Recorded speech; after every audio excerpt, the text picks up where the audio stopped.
بسم اللہ الرحمن الرحیم الحمدللہ۔ آج ہماری تلاوت کا آغاز 13ویں پارے سے ہوا۔ حضرت یوسف علیہ السلام کی برات کا اظہار اعلان ان خواتین نے بھی کیا۔ وقت کی حکومت کی مدعیت میں ہونے والا یہ کیس اور یہ فیصلہ آپ کی برات کی شکل میں واضح ہوا تو حضرت یوسف علیہ السلام نے عاجزی انکساری میں اللہ کا شکر ادا کیا اور ساتھ فرمایا کہ اس نس سے کوئی بھی آدمی محفوظ نہیں، یہ تو برائی کی طرف بلاتا ہے، ہاں جس پہ اللہ کا فضل ہو جائے، اللہ کی مہربانی ہو جائے۔ پھر حضرت یوسف علیہ السلام نے وقت کے مصر کے بادشاہ سے کہا کہ اب یہ ذمہ داری میرے سپرد کر دے، اور یہ ذمہ داری عام طور پہ ذمہ داری لینی نہیں چاہیے، مانگنی نہیں چاہیے، لیکن جب لوگوں کی حکمت مصلحت اس میں ہو تو پھر وہ عہدہ قبول کر لینا چاہیے۔ حضرت یوسف علیہ السلام اس کے ذمہ دار بنے، گویا کہ آپ اس وقت کے وزیر خزانہ بنے، تمام معاشی ذمہ داریاں آپ کے سپرد ہوئیں، اور آپ نے بڑے حسن انتظام کے ساتھ یہ قحط کا وقت جسے کہیں کہ اس کے اندر اپنے انتظام سے اس میں کامیابی حاصل کی، اور آپ کو پھر وقت کے حکمران، اس کا مصر کا جو بادشاہ تھا اس کا انتقال ہوا، آپ مصر کے ذمہ دار بن گئے، تو آپ نے اناج کو ذخیرہ کر لیا تھا قحط کے زمانے کے لیے، تو دور دور سے لوگ آپ کے پاس آتے اناج لینے کے لیے، خریداری کے لیے، تو آپ کے بھائی بھی آئے کنعان سے، آپ کے بھائی بھی آئے، اور جیسے ہی بھائی آئے تو آپ پہچان گئے، لیکن انہیں خبر نہ ہوئی، اور ان سے ساری کارگزاری حالات پوچھے، انہوں نے بتایا کہ ہم 12 بھائی تھے، ایک بھائی جنگل میں ہلاک ہو گیا، اس کی وجہ سے والد کافی غمزدہ رہتے ہیں، تو چھوٹا بھائی ہمارا بنیامین والد نے اپنے پاس رکھ لیا، ہمیں مجبوری کی وجہ سے غلہ لینے کے لیے بھیجا ہے۔ حضرت یوسف علیہ السلام نے انہیں غلہ بھی دیا، اور اس غلے کی جو قیمت تھی وہ بھی واپس کر دی، انہیں پتہ نہ لگا، لیکن جب واپس پہنچے اور ساتھ یہ بھی کہا کہ آئندہ اگر اپنے بھائی کو بھی لے کے آؤ گے تو تمہیں ایک اونٹ غلے کا اور ملے گا۔ واپس گئے تو اپنے وقت کے اس بادشاہ کا حسن و سلوک کا تذکرہ کیا، اور جب اپنا سامان کھولا تو پیسہ بھی واپس تھا، تو بڑے خوشی کا اظہار کیا، ابا کی منتیں کی، ابا کو منایا کہ بنیامین کو بھی ہمارے ساتھ بھیجیں، غلہ ایک اونٹ اور بھی مل جائے گا۔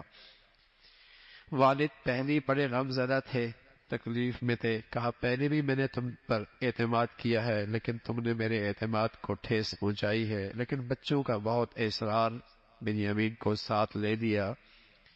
جب حضرت بنیامین بھی اپنے بھائیوں کے ساتھ مصر آئے تو آپ نے موقع پا کے بنیامین کو تو بتا دیا کہ میں تمہارا بھائی یوسف ہوں، اور پھر مصر کا قانون یہ تھا کہ جس کے ہاتھ سے چوری پکڑی جائے اسی کو گرفتار کر کے اسے غلام رکھا جاتا تھا، تو آپ نے اسی ہیلے کے ساتھ اپنے بھائی کو، اپنے بنیامین کو اپنے پاس رکھوایا، اور ایک پین جس سے غلہ ناپا جاتا تھا وہ انہی کے سامان میں چھپا دیا، اور پھر برآمد بھی انہی کے سامان سے ہوا، تو بنیامین وہیں ٹھہر گئے، اور یہ بھائی واپس جب چلے گئے اور واپس جا کر باپ سے کہہ دیا کہ آپ کے بچے نے یہ غلطی کی ہے، اور وہاں جو لوگ موجود تھے وہ بھی اس پر گواہ ہیں، حضرت یعقوب علیہ السلام نے معاملہ اللہ کے سپرد رکھا، لیکن وہی غم، وہی تکلیف حضرت یوسف علیہ السلام کا تذکرہ والد بہت کیا کرتے تھے، اور لوگ کہتے تھے آپ تو اتنا تذکرہ کرتے ہیں کہ آپ ہلاکی ہو جائیں گے، اور رو رو کر آنکھوں کی بینائی بھی حضرت یعقوب علیہ السلام کی ختم ہو گئی تھی۔ پھر حضرت یوسف علیہ السلام کے والد نے بیٹوں سے کہا کہ دیکھو میں اللہ کی رحمت سے مایوس نہیں ہوں، مجھے یقین ہے کہ یہ دونوں بیٹے مجھے ضرور ملیں گے، جاؤ تم تلاش کرو اور زندگی کے ضروریات کا بھی انتظام کرو۔ پھر یہ بھائی مصر آئے، اور مصر آ کر پھر وقت کے اس بادشاہ سے جو یوسف علیہ السلام تھے ان کے سامنے تقاضا رکھا، اور اپنی مجبوری کا اظہار بھی کیا۔ اب یوسف علیہ السلام نے فرمایا کہ تمہیں پتہ ہے تم نے یوسف کے ساتھ کیا زیادتی، کیا ناانصافی، کیا ظلم کیا تھا؟ تو وہ ایک دم چونک گئے، یوسف کا تذکرہ ان کی زبان پر کیسے؟ تو انہوں نے نظریں اٹھا کر دیکھا تو کہنے لگے انت یوسف، یوسف آپ ہی ہیں؟ حضرت یوسف علیہ السلام نے فرمایا ہاں آنا یوسف، میں ہی یوسف ہوں، لیکن آپ کے پاس نبوت بھی تھی اور نبوت کا تحمل اور برداشت بھی تھا۔ جب بھائیوں کو پتہ لگا کہ یہ تو یوسف ہیں، گھبرا گئے، پریشان بھی ہو گئے، لیکن فوراً کہہ دیا کہ میں نے تمہیں معاف کر دیا، آج تم سے کوئی بدلہ نہیں لیا جائے گا اور میں نے تمہیں معاف کر دیا۔ بھائیوں کو بھی اپنے قصور کا احساس ہوا، اعتراف کیا، انہوں نے بھی معافی چاہی۔ حضرت یوسف علیہ السلام نے انہیں معاف کر دیا اور کہا جاؤ والد کو لے کے آؤ اور میری یہ قمیض لے کے جاؤ۔ یہ قمیض کیا تھا؟ ایک معجزہ تھا، فرمایا ابا کی آنکھوں پہ رکھو گے تو بینائی واپس آ جائے گی۔ ابھی قمیض مصر سے چلی ہی تھی کہ حضرت یعقوب علیہ السلام اپنے پاس بیٹھنے والوں سے فرمانے لگے کہ مجھے یوسف کی خوشبو آ رہی ہے۔ اللہ کی شان ہے، کنعان کے اندر کنویں کے اندر ہیں تو بیٹے کا کوئی نہیں پتہ چلا، اور اب مصر کے اندر ہیں، وہاں سے قمیض چلی تو خوشبو آنے لگی۔ اللہ کی مرضی ہے، جو چاہے کر سکتا ہے، اللہ کی قدرت ہے۔ کنعان اسی شہر کا جنگل ہے اور وہاں پر یوسف موجود ہے، باپ کو کوئی نہیں پتہ لگا، لیکن جب اللہ بتانے پہ آئے تو مصر سے ابھی قمیض چلی تو حضرت یعقوب علیہ السلام کو خوشبو آنے لگی۔ ادھر قافلہ بھی پہنچ گیا اور وہ آنکھوں پر رکھی قمیض تو بینائی واپس آ گئی، اور پھر یہ والدین اور یہ سارے بھائی حضرت یوسف علیہ السلام کے پاس آئے اور جیسی دربار میں حاضر ہوئے تو سجدہ تعظیمی بجا لایا۔ وہ خواب کی تعبیر سر کی آنکھوں سے نظر آ گئی کہ سورج چاند سجدہ کر رہے، 11 ستارے سجدہ کر رہے، یہ سجدہ تعظیمی تھا۔ ہماری شریعت محمد رسول اللہ کی جو آخری شریعت ہے، یہ قیامت تک کے لیے ہے۔ ان تمام راستوں کو بھی بند کر دیا گیا اور حرام قرار دیا گیا جن راستوں سے شرک آ سکتا ہے۔ عبادت کا سجدہ تو تمام شریعتوں میں حرام رہا ہے اور حرام ہے، تعظیم کا سجدہ بھی ہماری شریعت میں حرام ہے۔ تعظیم کا سجدہ بھی ہماری شریعت میں حرام ہے۔ ہمارے ہاں مصافحہ ہے، ہمارے ہاں سلام ہے، وہاں یہ تعظیم کا سجدہ تھا، تو یہ اس کی تعبیر ان کے سامنے آئی، اور حضرت یعقوب علیہ السلام نے بھی اپنے بیٹوں کو قصور معاف فرما دیا۔ یوسف علیہ السلام اللہ کے سامنے شکر کے کلمات کے ساتھ اپنے دل کے جذبات کا اظہار کرتے ہیں۔ اللہ تیری نعمتوں کی حد کوئی نہیں، اتنے بڑے احسانات کیے، تو نے میری زندگی کنویں سے بچائی، جیل میں رہا، اور پھر آج آپ نے مجھے یہ عزت بخشی ہے، اور آپ ہی میرے کارساز ہیں دنیا آخرت میں، اور دعا کی، درخواست کی، اللہ اسلام پہ زندگی دینا اور اسلام پہ خاتمہ فرما۔ حضرت یوسف علیہ السلام اللہ سے اتنی ساری ڈھیر ساری نعمتیں ہیں، لیکن سبحان اللہ، نعمتیں اللہ کی نعمتیں ہی رہیں زندگی میں تو آدمی کے اندر عاجزی بڑھتی ہے، عاجزی کے اندر عاجزی بڑھتی ہے، شکر بڑھتا ہے، اللہ کی طرف رجوع بڑھتا ہے۔ تو حضرت یوسف علیہ السلام نے ان نعمتوں میں اسی جذبات کا اظہار کیا۔ تو یہ ایک پورا واقعہ تھا حضرت یوسف علیہ السلام کا، جو اللہ کے نبی نے اس وقت لوگوں کو سنایا، اور یہ خود آپ کی نبوت کی دلیل تھی، اس لیے کہ ان تاریخی واقعات کے موقع پہ آپ تو موجود نہیں تھے، اللہ نے آپ کو وحی کے ذریعے یہ سارے واقعات بتائے۔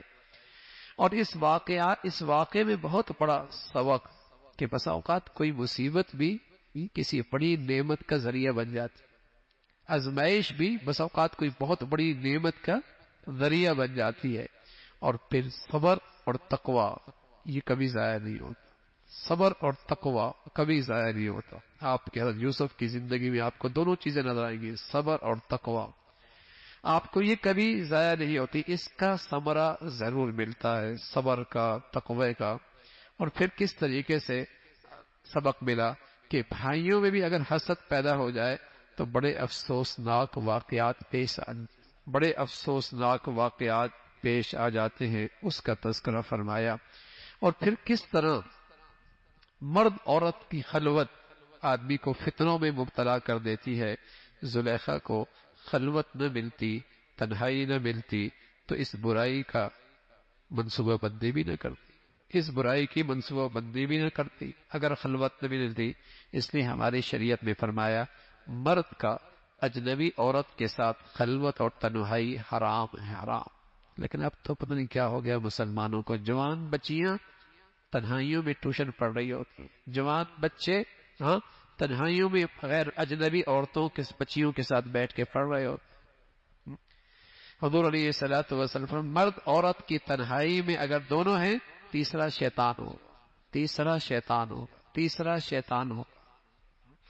تو ہماری شریعت میں مرد کا عورت کا خلوت اور تنہائی اجنبی مرد اجنبی عورت کے ساتھ حرام ہے، حرام ہے. اور یہ حرام کہنا اللہ کی طرف سے ہے اور انسانیت کی اس میں مصلحت ہے، معاشرے اور سوسائٹی کی اس میں پاکیزگی اور طہارت ہے. لیکن جب اللہ کے حدود سے تجاوز کریں گے تو جو تباہی آئی ہوئی ہے وہ ہم دیکھ رہے ہیں، جو تباہی آئی چکی ہے وہ نظر بھی آ رہی ہے. اللہ کی حدود کا جب خیال نہیں رکھا جاتا تو پھر بربادیاں بھی آتی ہیں، پھر رسوائی بھی ہوتی ہے اور پھر ذلت بھی ہوتی ہے. وہ نقشے سارے معاشرے کے اندر اس وقت نظر آتے آ رہے ہیں. تو یہ سارے اس واقعے کے اندر یہ سارے سبق اور یہ سارے نصائح موجود ہیں. پھر تذکرہ فرمایا آپ علیہ الصلوۃ والسلام کو، تذکرہ فرمایا کہ آپ لوگوں کو اللہ کی طرف اچھے طریقے سے بلاتے رہیں. اور ہر رسول دنیا میں آیا اور اس پر نہ ماننے والے بھی اس کے مقابلے میں آئے. بس اوقات تو پیغمبروں پر اتنی بڑی آزمائشیں آئیں کہ وہ کیفیت میں آ گئے کہ اللہ کی مدد کب آئے گی، اللہ کی مدد کب آئے گی. انبیاء کے واقعات میں بڑا سبق ہے، بڑی نصیحت ہے، بڑی تسلی ہے، اس کا تذکرہ فرمایا. پھر سورہ رعد ہے، اللہ کی عظمت کا تذکرہ، توحید کا تذکرہ، زمین و آسمان کا یہ سارا نظام اور قدرت کے سارے شہکار کس طریقے سے زمین کے اندر سے اللہ مختلف نباتات پیدا کرتے ہیں، اس کی قدرت ہے. پھر مرنے کے بعد زندگی ہے. وہ کہتے تھے بھیڑیاں ہو جائیں گے، بوسیدہ ہو جائیں گے، پھر زندگی کیسی ہوگی؟ فرمایا جو اللہ رب العزت انسان کو پانی سے نطفے سے بناتا ہے اور ماں کے رحم میں جانتا ہے اور اللہ ہی جانتا ہے کہ بچہ ہے بچی ہے، اور اس قدرت کے اندر اللہ رب العزت اس کے سارے نقش و نگار اس اندھیرے کے اندر بناتے ہیں. یہ اللہ ہی قدرت ہے، اس کے لیے دوبارہ مارنے کے بعد زندہ کرنا کیا مشکل ہے. نفع نقصان کا مالک اللہ ہے. بتایا باطل بسا اوقات ابھرتا ہوا نظر آتا ہے لیکن وہ مٹ جایا کرتا ہے. حق سچ اگر ہو، حق سچ ہو تو غالب وہی ہوا کرتا ہے. لیکن آج باطل نے اہل حق کی اچھائیاں اختیار کر لی اور بدقسمتی سے اہل حق نے باطل کی گندگی اختیار کی. ورنہ باطل باطل پہ چلتا، ابھرتا ہوا نظر آتا، مٹ جاتا، اور حق والے حق پر ہوتے ضرور غالب آ جاتے. لیکن کیا کریں، باطل نے کچھ ہماری اچھائیاں اختیار کر لی اور ہم نے ان کی گندگیاں اٹھا لی، ہم نے ان کی گندگیاں اٹھا لی. پھر فرمایا عقل مند لوگ کون لوگ ہیں؟ جو اللہ کا عہد پورا کرتے ہیں اور اللہ کے وعدوں کو پورا کرتے ہیں، جن رشتوں کو اللہ نے جوڑنے کا حکم دیا ہے ان رشتوں کو جوڑتے ہیں. اس کا تذکرہ فرمایا اللہ سے ڈرتے ہیں، نماز قائم کرتے ہیں، اللہ کا دیا ہوا مال خرچ کرتے ہیں، برائی کا بدلہ اچھائی سے دیتے ہیں. یہ عقل مند لوگوں کی صفات ہیں. اور اللہ کے جن سے ناراض ہیں ان کی کیا عادات ہیں؟ وہ عہد توڑ دیتے ہیں. جن رشتوں کو جوڑنے کا حکم ہے اسے قطع تعلق رکھتے ہیں، زمین پہ فساد مچاتے ہیں. فرمایا رزاق اللہ ہے، جس کی مرضی جس کو جتنا دے. پھر فرمایا اللہ کی یاد میں، اللہ کے قرآن پر عمل کرنے میں دلوں کا اطمینان ہے. ان کی دنیا بھی اچھی ہے، آخرت بھی اچھی ہے. اللہ کے حبیب کو تسلی دی. اس سے پہلے بھی رسول آئے اور لوگوں نے ان کے ساتھ مذاق کیا، لیکن اللہ نے اہل تقوی کے لیے جنت رکھی ہے اور جنت کی نعمتیں رکھی ہیں. اس کا تذکرہ ہر پیغمبر دنیا میں آیا وہ بشر رہا ہے، اس کے بال بچے بھی رہے ہیں. کفار کہا کرتے تھے یہ کیسا اللہ کا رسول ہے کہ اس کے لیے تو معاشی ضروریات بھی ہیں، کھانے پینے کی ضروریات بھی ہیں، بال بچے بھی ہیں. فرمایا ہر رسول ان زندگی کی ضروریات کے ساتھ آیا ہے اور اس کے بال بچے رہے ہیں. اس کا تذکرہ فرمایا. پھر سورہ ابراہیم میں فرمایا اللہ نے آپ کی طرف کتاب اتاری ہے تاکہ دنیا کو اندھیروں سے روشنی کی طرف لے کے آئیں. اس کا تذکرہ فرمایا، پھر مختلف قوموں کا تذکرہ، پھر آخرت کا تذکرہ کہ نیکی کرنے والے کامیاب ہیں اور بدی کرنے والے، ان سے شیطان بھی بیزاری کا اعلان کرے گا، شیطان بھی بیزاری کا اعلان کرے گا کہ ہم نے تو صرف وسوسہ ڈالا تھا اور تم برائی کرنے لگ گئے، شیطان بھی ان سے بیزار ہو جائے گا۔ پھر اللہ رب العزت نے بتایا کہ نیکی اور کلمہ طیبہ اس کی مثال پاکیزہ درخت کی طرح ہے جس کی جڑیں مضبوط ہیں، پھل بہت میٹھا ہے، اور کفر کی مثال اس درخت کی طرح جس کی جڑیں کمزور ہیں اور جس کا پھل بہت کڑوا ہے۔